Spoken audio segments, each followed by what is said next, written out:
Menteri Keuangan Purbaya Yudi Sadewa mengatakan penempatan dana saldo anggaran lebih di himpunan bank milik negara memperkuat likuiditas perbankan melalui koordinasi erat antara pemerintah dan Bank Indonesia. Menteri Keuangan Purbaya Yudi Sadewa menyatakan penempatan dana saldo anggaran lebih di himpunan bank milik negara memperkuat likuiditas perbankan. Menkyu mengatakan kondisi likuiditas saat ini telah membaik seiring sinergi kebijakan fiskal dan moneter dengan Bank Indonesia.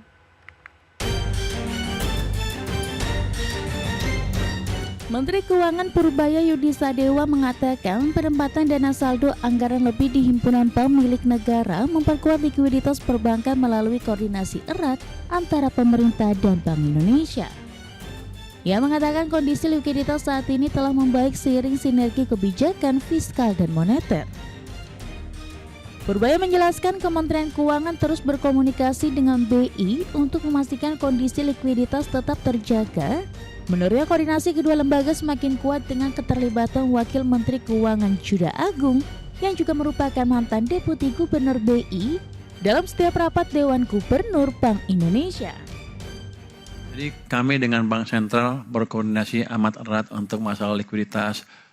Kalau saya ngomongkan beberapa minggu yang lalu, Ibu Destri kan ngomongnya kemarin, sudah membaik, ya sudah membaik kalau sekarang sih. Tapi kita komunikasi terus dengan Bank Sentral, jadi sinerginya amat bagus.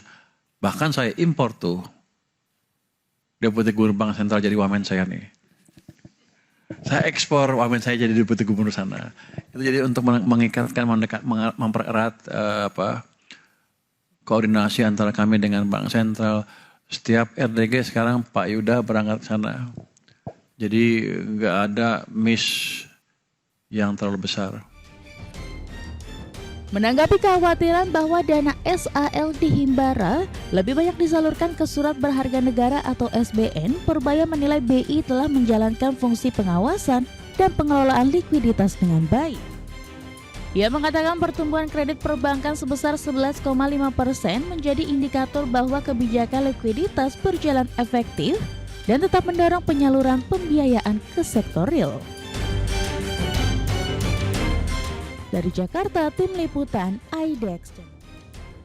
Pemirsa, Kementerian Perhubungan bersama dengan pemerintah Provinsi Jawa Barat sepakat untuk mengaktifkan lagi Bandara Husein Sastra Negara untuk melayani rute domestik dan rute internasional.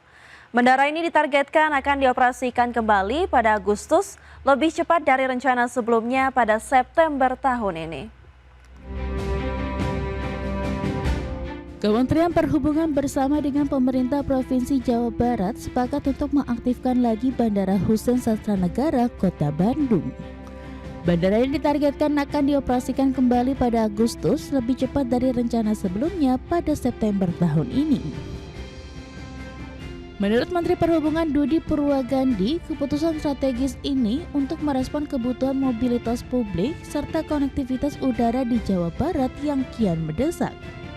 Selain untuk melayani penerbangan domestik, Bandara Husein Sastra Negara juga berpeluang akan melayani penerbangan internasional. Pemerintah pusat bersama dengan pemerintah daerah Provinsi Jawa Barat sepakat untuk mengaktifkan kembali Bandara Husein untuk melayani penerbangan domestik. Dari pemerintah pusat kami akan memberikan izin untuk penerbangan domestik karena nanti yang akan mengoperasikan Bandara Husein itu adalah BUMN, dalam hal ini Angkasa Pura. Kemudian izin yang sudah kita berikan itu kalau saya tidak salah sekitar 20 atau 24 rute domestik. Untuk mengejar target pengoperasian pada Agustus 2026, pemerintah kini memprioritaskan pembenahan serta inspeksi menyeluruh terhadap kesiapan prasarana penerbangan demi menjamin keselamatan dan keamanan penumpang. Tim Liputan IDEX. Kita beralih ke informasi mancanegara. Badan Meteorologi Jepang atau GMA memperingatkan bahwa suhu panas ekstrim diperkirakan kembali menerjang sebagian besar wilayah pada hari Rabu waktu setempat.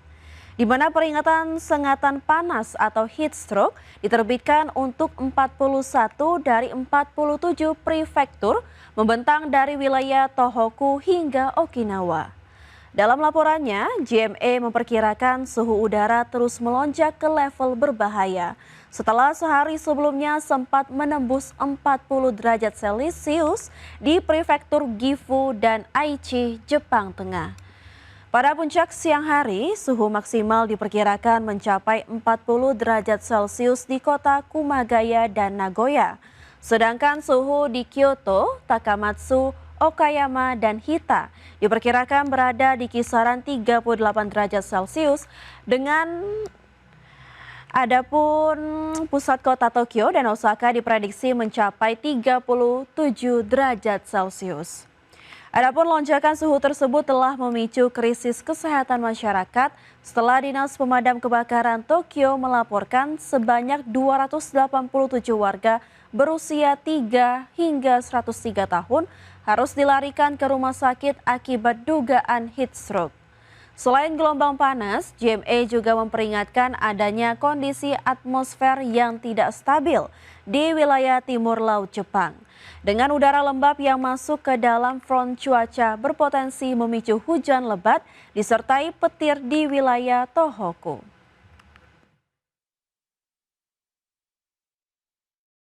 Kita ke informasi pertama pemirsa, pemerintah menyiapkan insentif pajak 0% hingga 50 tahun di Pusat Finansial Internasional Indonesia. Pemerintah menilai Indonesia perlu menawarkan insentif yang lebih kompetitif untuk meningkatkan daya saing Indonesia dalam memperebutkan investasi global. Pemerintah menyiapkan insentif pajak hingga 0% hingga 50 tahun di Pusat Finansial Internasional Indonesia. Pemberian insentif tersebut untuk meningkatkan daya saing Indonesia dalam memperebutkan investasi global. Menteri Keuangan Purubaya Yudi Sadewa mengatakan insentif perpajakan yang ditawarkan di Pusat Finansial Internasional Indonesia telah disusun dengan mempertimbangkan praktik yang diterapkan berbagai pusat keuangan internasional tersebut. Menurut Purbaya, Indonesia perlu menawarkan insentif yang lebih kompetitif karena PFII merupakan pemain baru di antara berbagai pusat finansial dunia yang telah lebih dahulu berkembang seperti Singapura, Hong Kong, dan Dubai. Untuk tahap pertama sebenarnya seperti itu, kita membandingkan dengan praktek bisnis di tempat lain yang sejenis. Kita harus lebih menarik sedikit. Kenapa? Kita kan kita masuknya terakhir. Ini kan kita bersaing dengan Singapura, Hong Kong, Dubai, dan lain-lain. Kalau nggak lebih menarik, nggak akan masuk. Pemberian insentif tersebut diyakini dapat meningkatkan daya saing PFII di mata investor global, terutama di tengah ketidakpastian geopolitik yang mendorong pelaku pasar mencari alternatif pusat keuangan untuk menempatkan modal. Dari Jakarta, Tim Liputan IDEX.